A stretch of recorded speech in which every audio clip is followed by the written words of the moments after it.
بسم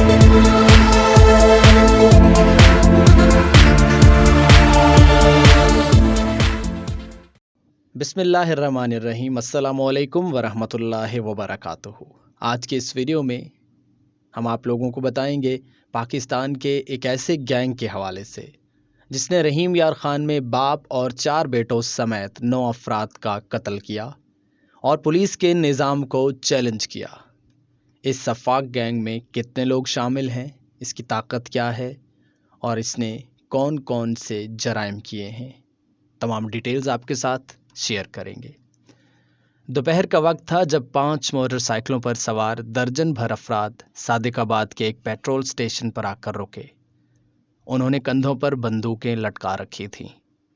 مسلح افراد کو دیکھ کر پیٹرول پمپ کے دفتر میں بیٹھے چند لوگوں نے چھپنے کی کوشش کی، جبکہ باقی افراد یہ جاننے کے لیے باہر نکلے کہ معاملہ کیا ہے۔ کچھ ہی دیر میں یہ مسلح افراد دفتر میں داخل ہوئے۔ دفتر میں موجود لوگوں اور مسلح افراد کے درمیان چند لمحوں کے لیے بات چیت بھی ہوئی۔ اس واقعے کی CCTV فوٹیجز بھی کافی وائرل ہوئی۔ اس موقع پر ایک شخص نے مسلح افراد میں سے ایک کے پاؤں پکڑے اور ہاتھ جوڑ کر معافی بھی مانگی، مگر پھر اچانک ہی مسلح افراد نے فائرنگ شروع کر دی۔ وہ تمام افراد جو دفتر میں موجود تھے ان کے نشانے پر آئے۔ ان میں سے کوئی زندہ نہیں بچا۔ مسلح افراد موٹر سائیکلوں پر سوار ہو کر آگے بڑھ گئے اور پولیس کی رپورٹ کے مطابق انہوں نے پیٹرول پمپ کے ساتھ ہی واقع 2 دکانوں کے باہر رک کر دوبارہ فائرنگ بھی کی۔ یہ تمام کارروائی مکمل کر کے مسلح افراد فرار ہو گئے۔ بعد ازاں معلوم ہوا کہ مجموعی طور پر 9 افراد ان مسلح افراد کی بھینٹ چڑھے اور قتل ہوئے۔ ہلاک ہونے والوں میں ایک ہی گھر کے 5 افراد شامل تھے، یعنی ایک باپ غلام نبی اندھڑ اور ان کے 4 بیٹے۔ اس کے علاوہ غلام نبی کا 5واں بیٹا اس واقعے میں زخمی بھی ہوا۔ غلام نبی اس پیٹرول پمپ کے مالک تھے۔ پیٹرول پمپ پر پیش آنے والے اس واقعے کا منظر وہاں پر نصب CCTV کیمروں میں محفوظ ہو گیا تھا اور بعد میں سوشل میڈیا پر اس کی ویڈیوز گردش کرتی رہیں۔ ویڈیوز میں دیکھا جا سکتا تھا کہ جس انداز سے مرنے والے مسلح افراد سے بات چیت کر رہے تھے، اس سے بظاہر یوں لگتا ہے کہ وہ پہلے ہی ایک دوسرے کو جانتے تھے۔ یہ پیٹرول پمپ صوبہ پنجاب کے ضلع رحیم یار خان کی تحصیل صادق آباد کے موضع داوالا میں ماہی چوک کے علاقے میں تھا۔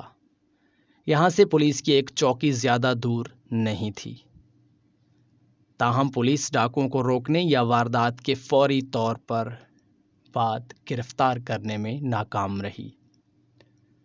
مقامی پولیس کے مطابق مسلح افراد کا تعلق اسی علاقے میں گزشتہ کئی برسوں سے متحرک اندھڑ گینگ سے تھا۔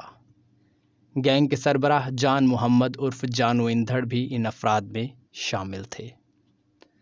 پولیس نے اس واقعے کی رپورٹ 2 روز بعد مجاہد امیر نامی شخص کی مدعیت میں تھانہ کوٹ سبز میں درج کی۔ مجاہد کے ایک بھائی مرنے والوں میں شامل تھے، تاہم چند ہی روز میں مجاہد امیر مقدمہ میں مدعی بننے سے دستبردار ہو گئے۔ انہوں نے ایک بیان حلفی کے ذریعے اس مقدمے کی مدعیت سے دستبردار ہونے کا باضابطہ اعلان کیا۔ اپنی درخواست میں انہوں نے لکھا کہ ہم نے اپنا معاملہ اللہ پر چھوڑ دیا۔ میں اس مقدمے میں بالکل بھی مدعی نہیں بننا چاہتا۔ اگر باقی مقتولین کے وارثین مدعی بننا چاہتے ہیں تو بے شک بن جائیں۔ مقامی افراد کے مطابق یہ ڈاکوؤں کا خوف تھا، جس کی وجہ سے لوگ ان کے خلاف بات کرنے سے ڈرتے تھے۔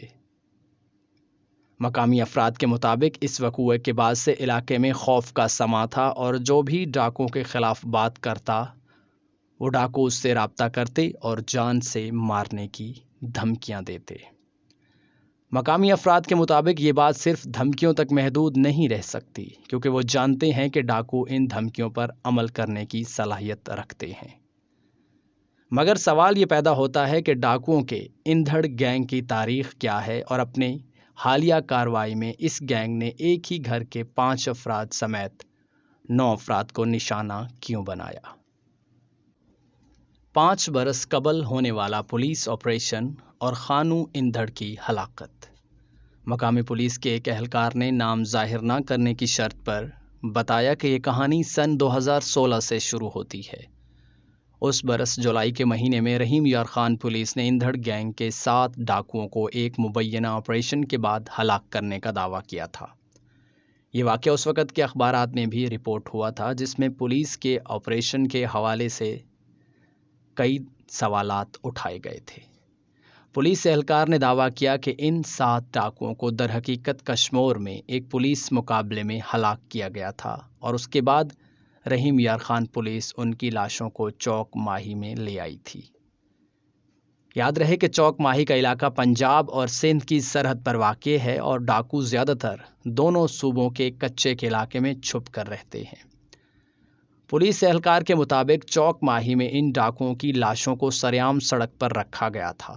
اس وقت وہاں جمع ہونے والی عوام نے اس کارروائی پر پنجاب پولیس زندہ باد کے نعرے بھی لگائے تھے۔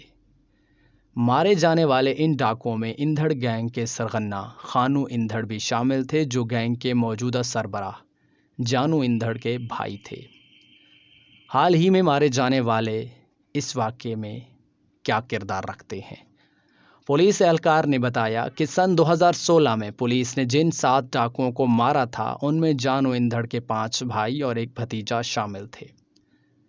جانو اندھڑ نے اس وقت الزام عائد کیا تھا کہ غلام نبی اندھڑ اور ان کے خاندان والوں نے پولیس کو ان کے بھائیوں کے بارے میں مخبری کی تھی، جس کے بعد پولیس نے انہیں گرفتار کر کے ایک مقابلے میں ہلاک کر دیا تھا۔ مقامی پولیس کے مطابق جانو اندھڑ کو شک تھا کہ غلام نبی اور ان کے خاندان نے پولیس کو پیسے دے کر اور مخبری کر کے ان کے بھائیوں کو مروایا تھا۔ تاہم غلام نبی اور ان کے خاندان کے افراد اس کی تردید کرتے تھے۔ جانو اندھڑ کو مخبری کا شک کیوں تھا؟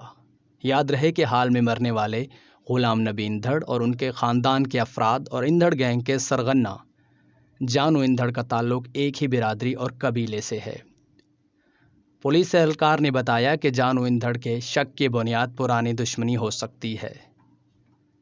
ایک دوسری وجہ یہ بھی بتائی گئی کہ حالیہ کارروائی کے بعد سوشل میڈیا کی ویب سائٹ فیس بک پر جانو اندھڑ چوک ماہی کے نام سے بنے ایک اکاؤنٹ کے ذریعے اندھڑ گینگ کے سرغنہ جانو اندھڑ نے مبینہ طور پر 9 افراد کے قتل کی ذمہ داری قبول کی۔ انہوں نے کہا کہ ان 9 افراد نے پولیس کو پیسے دے کر سن 2016 میں ہمارے 7 آدمیوں کو مروایا تھا، جس میں ہمارے 5 بھائی، ایک بھتیجا اور ایک دوست شامل تھے۔ انہوں نے مزید لکھا کہ اس روز اس پیٹرول پمپ پر ہمارے ساتھیوں کی موت کا جشن منایا گیا تھا۔ فیس بک کے اس اکاؤنٹ سے 5 برس قبل ہلاک ہونے والے ان ڈاکوؤں کی تصاویر بھی شائع کی گئیں، جس کے ساتھ اس وقت کے اخبارات میں شائع ہونے والی اخبار کی خبر کا حوالہ بھی دیا گیا تھا۔